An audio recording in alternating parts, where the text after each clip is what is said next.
What's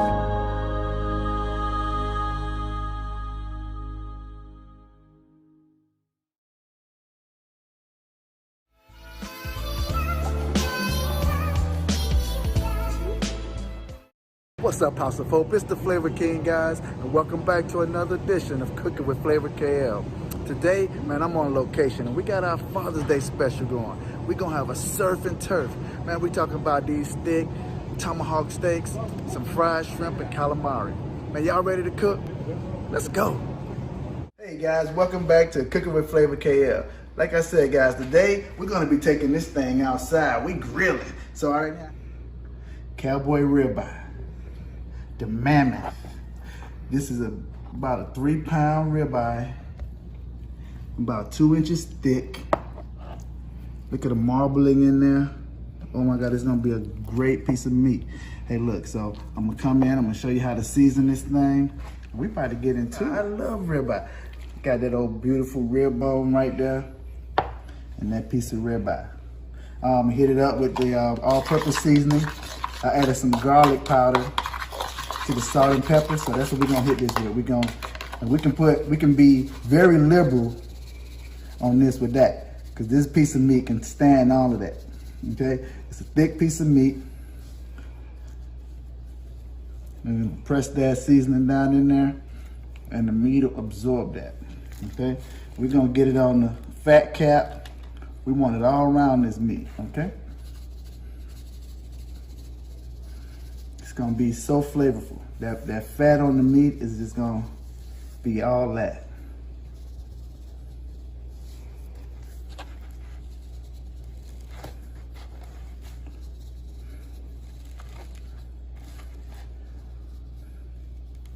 Yeah, we're gonna let this sit out for a minute. We're gonna go get those charcoals on. All right, guys, we're bringing it outside. We got the grill flaming up right now. Right now we're gonna be cooking indirect heat steak. Right now I got my wood chips soaking. We're gonna put those on this outside piece so we can just have that smoke coming through the barrel and cooking that meat nice and slow. We're gonna be low and slow on it. All right, guys, look, we out here, and I got that tomahawk. We got it nicely seasoned. The season is sticking to it. I'm gonna put it on the hot side of the grill. We're gonna put it in here for 5 minutes. We're gonna sear it for another 2.5 minutes. And then I'm gonna bring it to the indirect heat side. And over here I have my butter, thyme, some garlic, some rosemary salt that I made up. That's some sea salt, rosemary, and garlic all blended up together. And this is gonna melt, and we're gonna put that steak over this, and the dripping's gonna come down in there, and this is what we're gonna baste the tomahawk with. I'm looking for a medium well. So we're gonna look at an internal temperature on that meat at probably around 165 or something, but definitely be able to touch it and feel it. All right, so I flipped it over. That was 2.5 minutes on that side. We're gonna get it 2.5 minutes on the other side, and I'm gonna move it over to the indirect heat side. All right, guys, I got my wood chips soaking. I'm gonna put those on the direct side. I soak them in water so we can still get that good smoke, and then they don't burn down as fast. So we're gonna hit that up like that. That smoke is gonna come from this side into the opening, and it's gonna smoke the meat on the other side. All right, guys, we're coming back out to the grill about 1.5 hours later. So we're gonna lift it up. We're gonna see what we got. I've been basting it, but this is what we're looking at right now. We got the ribeye back there, looking delicious. We got these.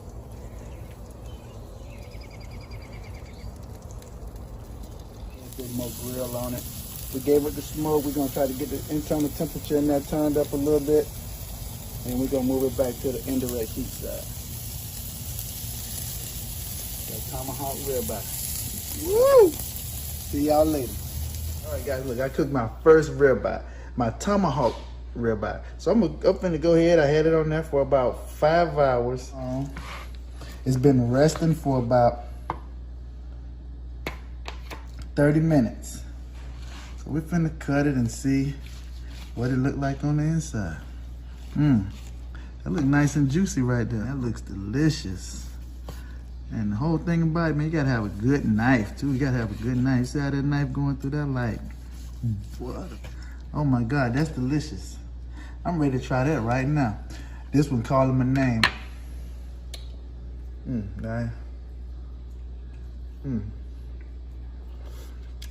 Oh, this some good. Oh, good Lord. Okay. I'm gonna blow my taste buds out. That's good right there. That's real good. Got a little smoke ring around it. Good flavor. And that's what's up right there. What we're gonna do, we have some colossal shrimp that's in the sink thawing out. But right now what I've done is gotten my batter mixes together. And what this is 3/4 cups of all-purpose flour, some corn, 3/4 cups of cornmeal, and a teaspoon of paprika, kosher salt, some Creole, Tony's ketchup seasoning, some chili powder, black pepper, onion powder, and garlic powder. That's what's already pre-mixed in the bowl. My helper here, Empress, she's mixing the egg whites. So what we have is 1 egg and a cup of milk. So what we're gonna do is double batter these shrimp. We're gonna get it in the dry mixture, into the wet mixture, and back into the dry mix. Once we finish with that, once I get those shrimp thawed out, we'll get back with you. Okay guys, these are my shrimp right here. They've already been pre-cut and deveined. So basically, to take the shell off, you just hold around the tail, keep that end piece of the shell on, and then take off the rest of the shell. Like I say, the track is already out of there, nice and clean. This is gonna be your little handle. This is how you hold that shrimp when you're dipping it in the batter and when you're eating it. So yeah, that's what you want to. In case you missed it, I'll do it again. Like I said, the shrimp are already peeled and deveined. And basically, you want to hold the back part of the shell and the tail, and then just peel off the rest of the shell. And once we come back, these shrimp will be ready to go into the little pan and ready for cooking. Guys, we're back. These shrimp have been peeled and deveined. We have our dry mixture and our wet mixture. So what we're gonna do, take 1 shrimp, put it in our dry mix, transfer it to the wet mix, and we're gonna make sure we get that double coat on there. And we'll be ready for frying. I just turned my grease on, so it's on low back there on a medium heat. Okay, so what we do, want to get all the shrimp tossed up. I'll just do 4 for video, but look, you get the message. So we'll mix that up with our hands. Make sure you get the proper coating on there. You want it extra crispy. You want a real crunch on there when you're biting into that shrimp. All right? Once you got it all coated, you want to shake off all the excess flour, because you don't want that in your egg mixture getting pasty. So, you knock all that excess flour off your shrimp.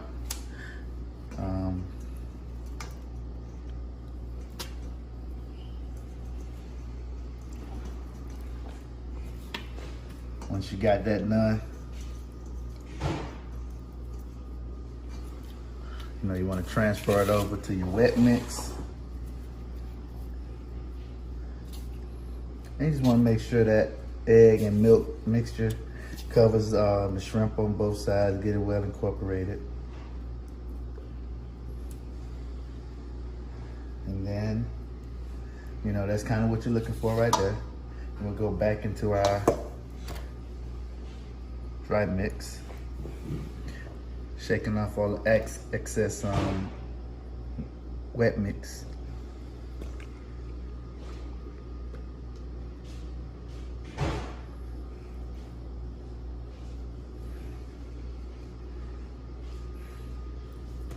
And then you just mix it back up. Mix it back up, make sure it's coated. And then go your double coat. All right, guys. So we're just about finished up that double coat. Yeah, that looks just fine right there. This is what you're looking for. You're gonna have a nice crunchy exterior on this shrimp. Yeah, that's restaurant quality right there. I'm telling you, they're gonna love it. You're gonna love it.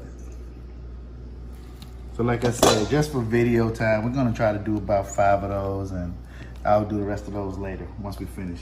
But there we go. That's what we're looking for.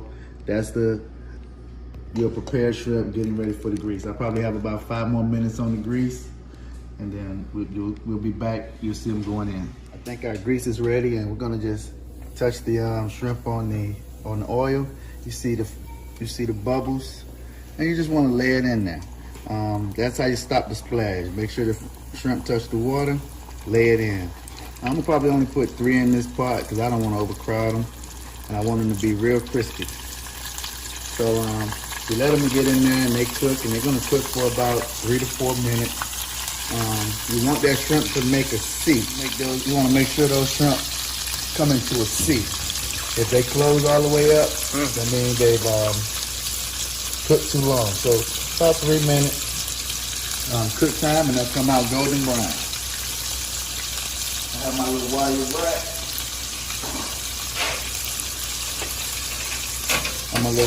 rack. This is where I put them once they dry, so they can, once they cook.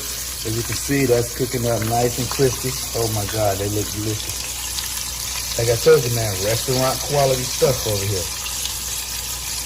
We winners on this side, man. That's all we do. So yeah, that's cooking up.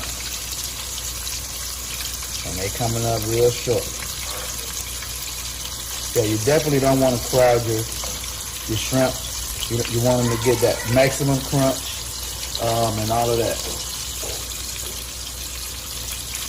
You want them crunchy when you bite into them. You want to hear that crunch, have that bite. You got the seasoning in there. Oh man, these are awesome. And you know they're going to be ready because they start to float to the top.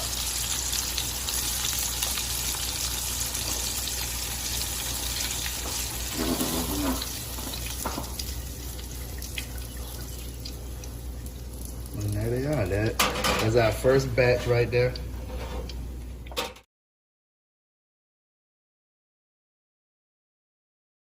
How do we know when we're listening to someone who's an idiot juxtaposed to someone who has actually done the stuff they're teaching? You definitely have a lot of people out there who are talking and talking and talking. So you can double check their work. If you're seeing that they are saying like the sky is blue, with all these other things are saying the sky is red, all right, you might need to start to follow somebody else most likely. So you can Google what is a stock, what is a REIT, what are some good stocks to invest in, what's an index fund, so on and so on. I always think that's the best place to start.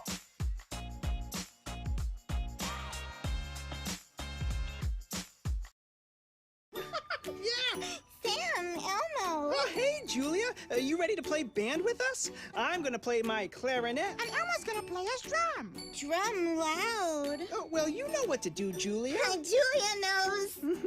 With Julia's autism, loud sounds can be too much. But she still loves to make music. Play band. Early screening for autism can make a lifetime of difference. Find out more at screenforautism.org.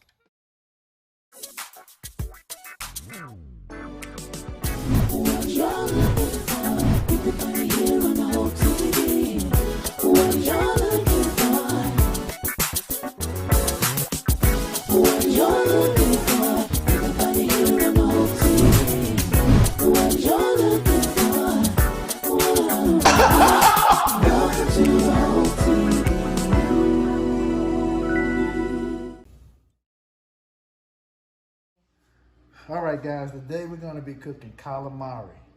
Before we get into the video, guys, like, comment, and subscribe to Cooking with Flavor KA. Hey, guys, so today we're going to be cooking calamari.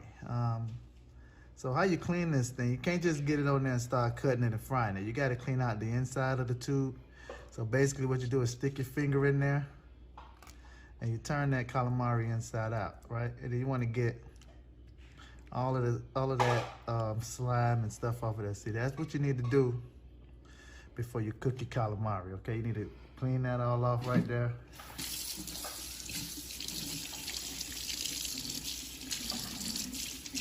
And you can keep it on that same side or flip it back inside. I flip it back inside. And you basically do that the same way you started off with it.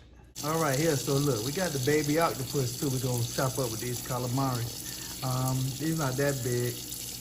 Clean these, all you need to do is pull that long tentacle off right there. Just pull that, and that's good to go. You know, you wanna clean it up.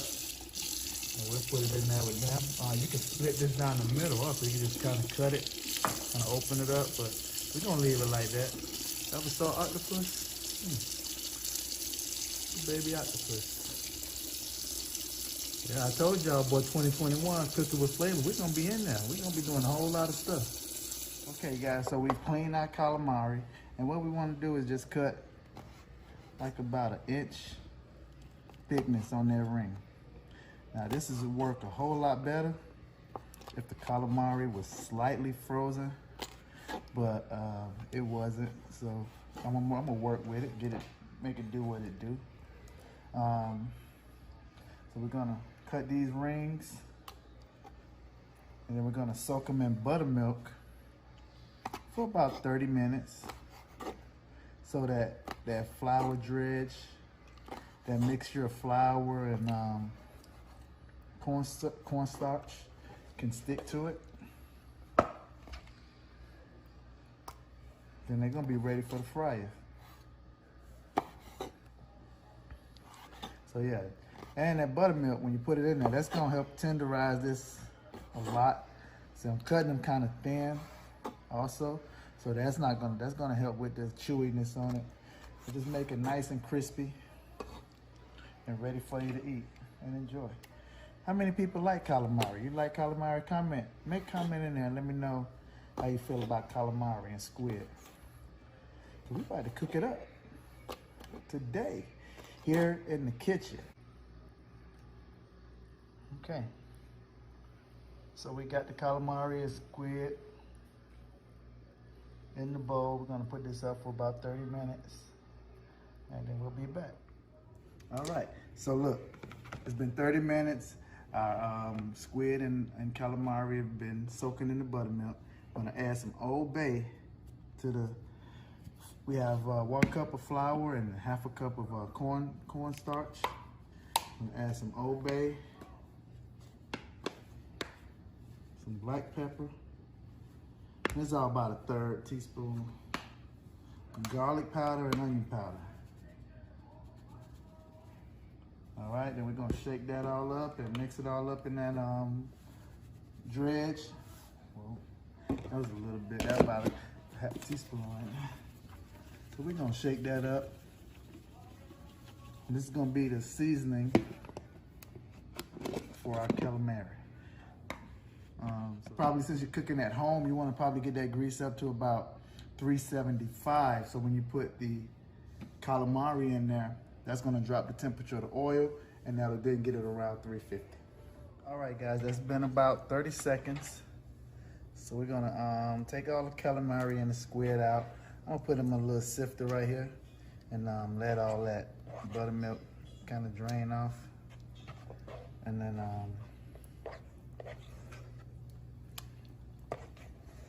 what I'll do also is I cut up some peppers, some jalapenos and some other hot peppers. I'm gonna put those in the buttermilk. And I'm also gonna put those in the little dredge also. And we're gonna fry these up also. It's gonna give it a nice color in the calamari dish. And also give you a little bit of heat if you can stand some of that. Okay, so I'm gonna put my calamari in there and my squids. We'll do it in some small batches. To make sure we get good fry in the pan. So it's all in there. And you know, we're about to get it to the grease. All right, guys, so you can see the dredge is stuck on there just like I wished it would. So we're gonna just shake it off and we'll take all that excess off. And we'll move over to the frying pan and put this on in there. So like I said, we got 2 batches we're gonna do this, and we're gonna knock off this excess flour. We're gonna get it over here to the grease. Man, this stuff looks like it's gonna be outstanding. Guys, we're off to a great 2021, man. I mean, you better be in here, get your notepad.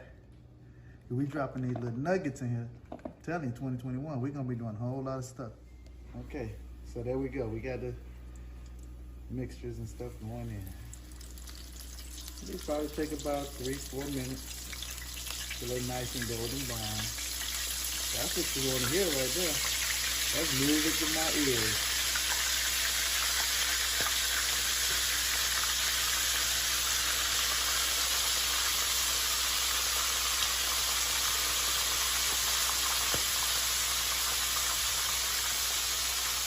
All right, guys, just like that. 3 minutes, and this stuff is done. Listen, you don't want to overcook it. You don't want it to get tough, all right? You want that thing to be soft and succulent, okay? There we go. That's our calamari right there, baby. That's the money shot.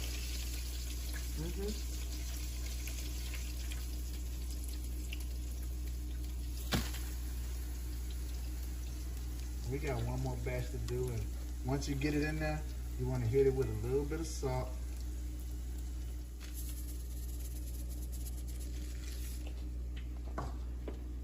All right, guys, look, this calamari is out. Like I said, you only need to cook it for about 3 minutes. Look, this thing tastes so fresh, so got a crunch to it. It tastes really fresh. Not rubbery, cooked just right. Gotta try that. That's only one.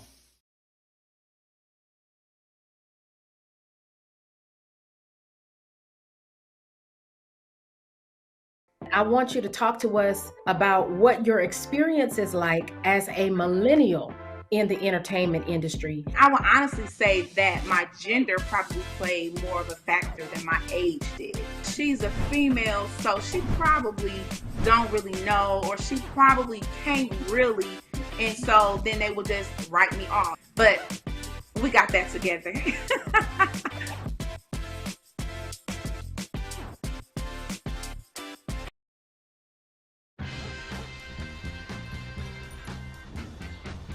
When we adopt a shelter pet, we discover they're a unique mix of all kinds of things. Come on, Jules, spotlight on this last one. There it is.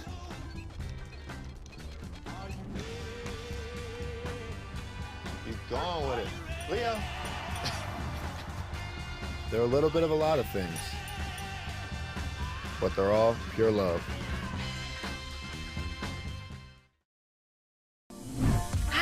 Went through the trenches to understanding of dancing with darkness, to realizing that I had to be broken to be a light. Outside of the titles, outside of the responsibilities, what I owe God is everything. And so I speak from a solid foundation of knowing that I'm not my past circumstances, I'm not my past situations, I'm not my trauma, but I am who He's called me to be.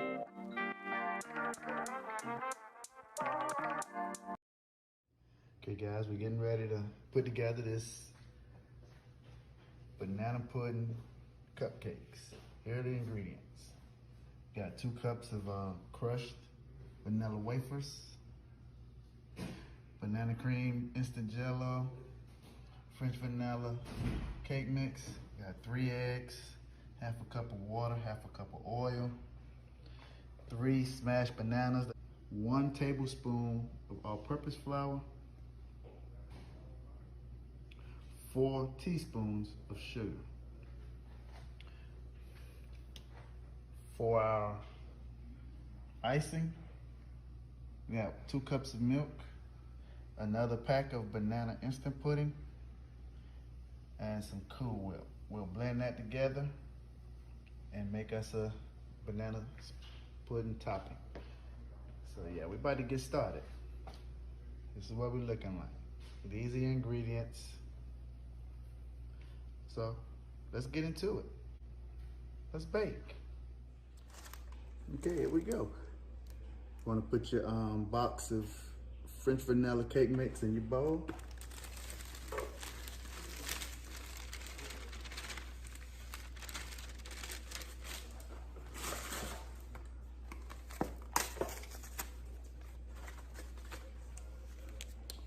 box of Jello. This is gonna be a 3.4 ounce serving. That whole thing in there. And you put your 1 tablespoon of self-rising flour and 4 teaspoons of sugar.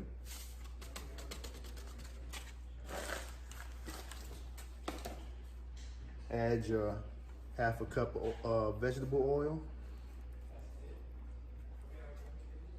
half a cup of water, and crack your 3 eggs. Crack your 3 eggs separately, just in case you don't get any shells or any bad eggs in your cake batter. Get your mixer.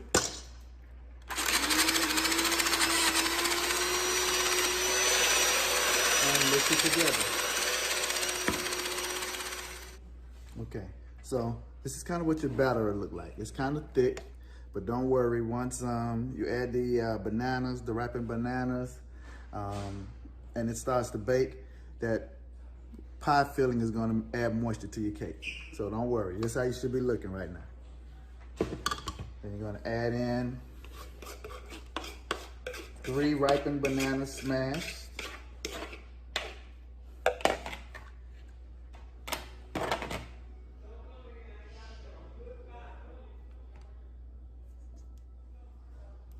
Okay, so now I also added the 2 cups of vanilla wafers along with the smashed bananas or banana pureed up with my fork, and then you just fold this in together. Fold this in, incorporate your wafers, your bananas, incorporate all that into your mix. Then we're gonna scoop those into our muffin tin that we've already got lined up. Then we're gonna bake these in the oven on 350 for about 13 to 15 minutes.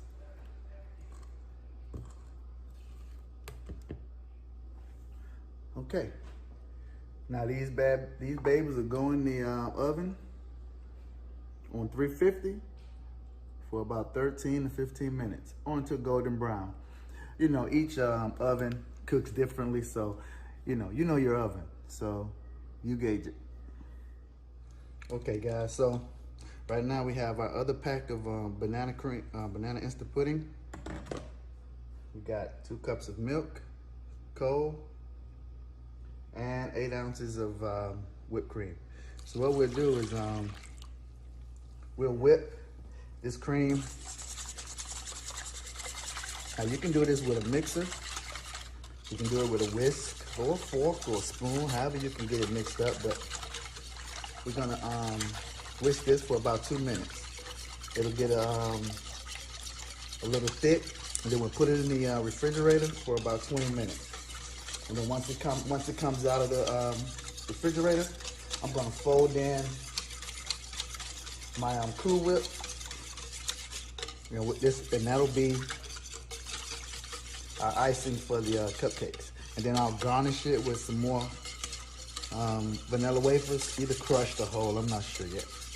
Now there's a lot of alternatives you can do. You can whip up some egg whites with sugar and egg whites, and you can put that on there, and then you can use a little torch or something like that to brown your meringue.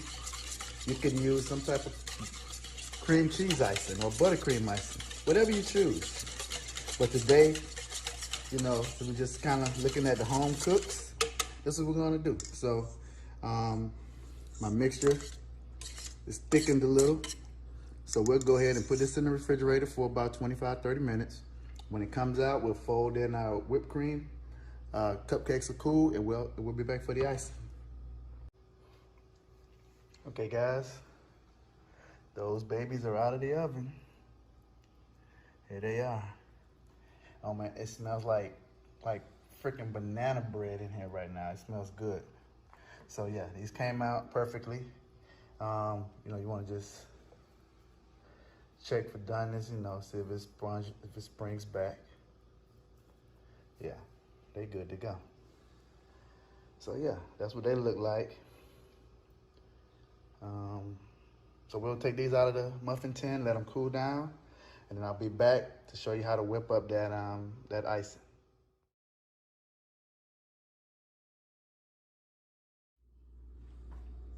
Okay, so here's our banana pudding, the instant pudding that we just took out of the refrigerator.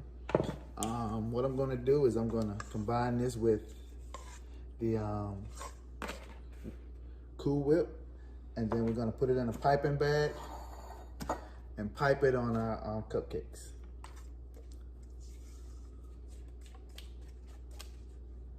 So I'm gonna add that to the filling with the Cool Whip.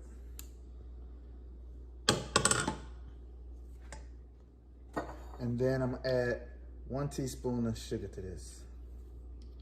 And then we're gonna mix it, fold it in, and then we're gonna put it in the piping bag. And that's what you'll be looking like right there. So just keep folding it, folding it, folding it in. So that Cool Whip and that banana cream filling is gonna be all incorporated into the dish. Okay, so I got my piping bag, and we just pipe that Cool Whip and instant banana pudding on your cupcake. There you go. Sweet. Now listen, I gotta look at y'all when I say this. Can I be real with you? Can I be real? Listen, I'm an old school banana pudding now. I don't really think I like this old instant pudding and stuff like that, but I'm gonna try this cupcake out. So here's the cupcake, you know, got the banana flavoring on it. I mean the Cool Whip and the instant banana pudding. I'm old school, man. I like baked banana pudding with the meringue on the top, a lot of cookies, a little bit of bananas. But let me taste this.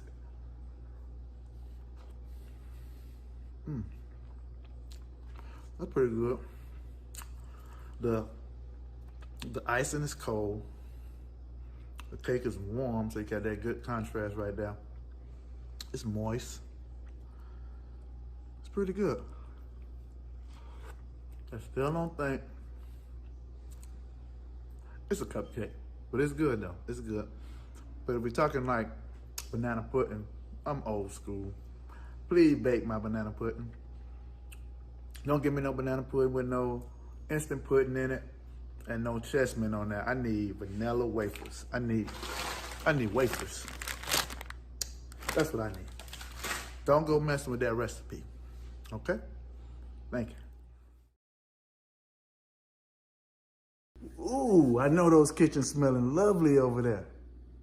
Now, if you found value in these videos, hook a brother up.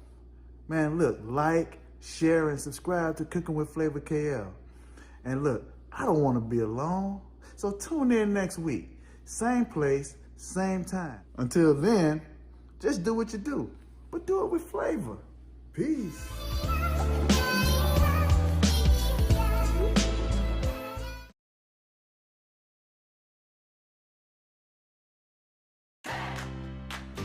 I'm Miss Kim, and today we are going to talk all about life cycles.